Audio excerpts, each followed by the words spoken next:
So, today, let's talk about something huge.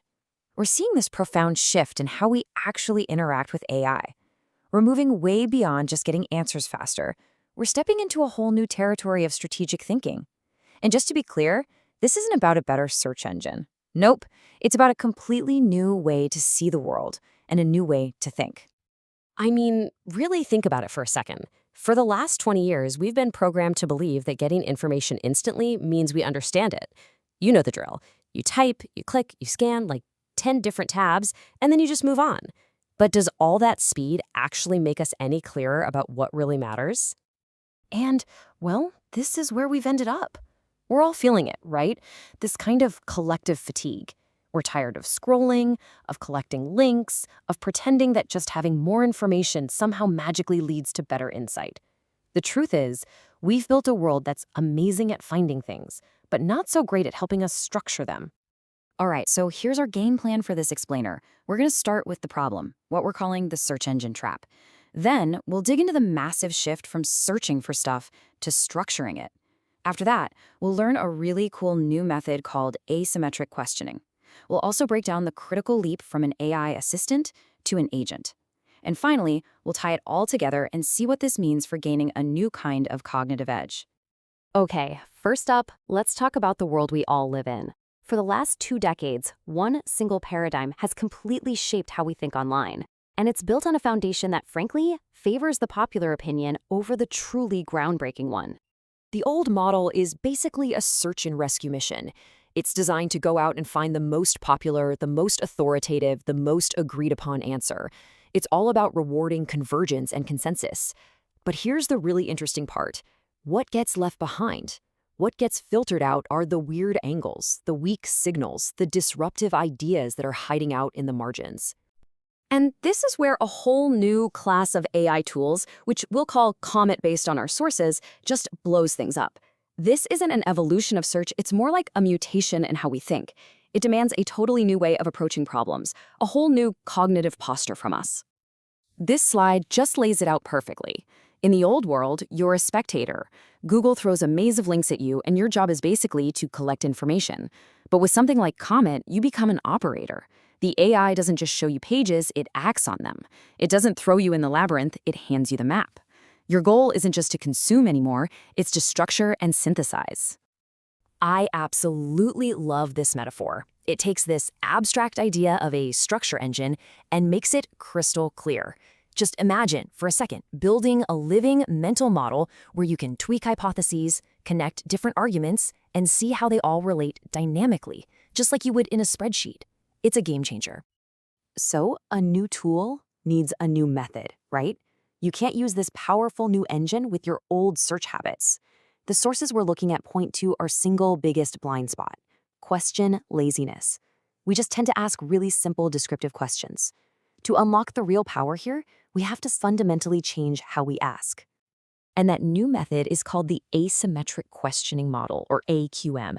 And listen, this is a huge shift in thinking. AQM isn't looking for information, it's looking for contradiction. The goal isn't to find the right answer. The goal is to find the tension, the gaps, the spots where our default way of seeing things starts to break down. And this is a real, structured discipline. A good AQM prompt has 5 distinct layers. You start by reframing the AI's role. Then you inject some tension. You anchor it in a very specific context. You design constraints to cut through the noise. And then, this is the cool part, you tell it what kind of surprise or weak signal you're hunting for. It's not just prompting. The source calls it perception engineering. How cool is that? So, what does this actually look like in practice? Check out these examples. They don't ask what is. They ask, when does this strategy fail? Or what contradicts the consensus? Or what trade-offs did they master? You see, these aren't queries looking for facts. They're probes designed to stir things up and reveal our hidden assumptions. Okay, now let's get even more practical. The real power of this new wave of AI is the jump from a conversational assistant to an action-oriented agent. This is what the source material calls the great cognitive shift of 2025. It's a big deal. So here's the crucial difference. An assistant talks to you. It's passive. But an agent acts for you. It's active. It operates, it extracts, it executes tasks. This completely changes your role. You're no longer just a navigator lost in a sea of information. You become a conductor of cognitive processes, orchestrating the AI to get complex work done. And what an agent can do is, well, it's pretty mind-blowing. It doesn't just show you web pages. It operates through them. It can open a bunch of tabs to compare flight prices automatically, or pull data from an article and pop it right into a table for you, or even summarize your entire inbox and give you a prioritized to-do list.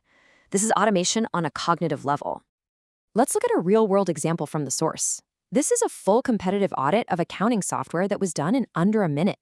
The AI was told to open the pricing pages for 5 competitors, pull out their models, and build this table. And boom, the insights just jump right out at you. You can see immediately how Wave's freemium model carves out this huge strategic gap in the market.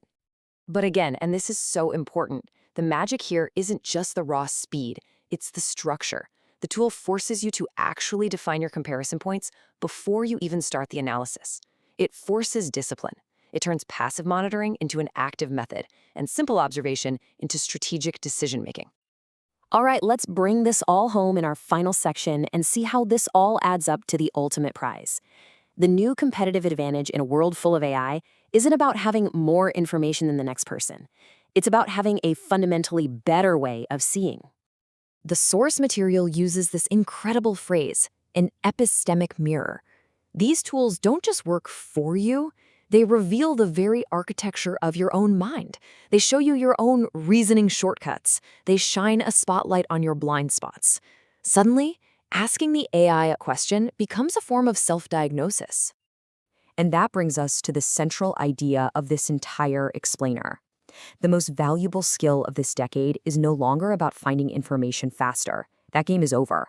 The new cognitive edge lies in your ability to think with precision, with clarity and with structure, right alongside an AI agent. So we're going to end here. In a world that is absolutely saturated with answers, the real advantage? It belongs to those who can come up with the truly asymmetric question, the one that nobody else even sees as a question worth asking. The tool is here. The method is clear. The only variable left is you. So what will you ask?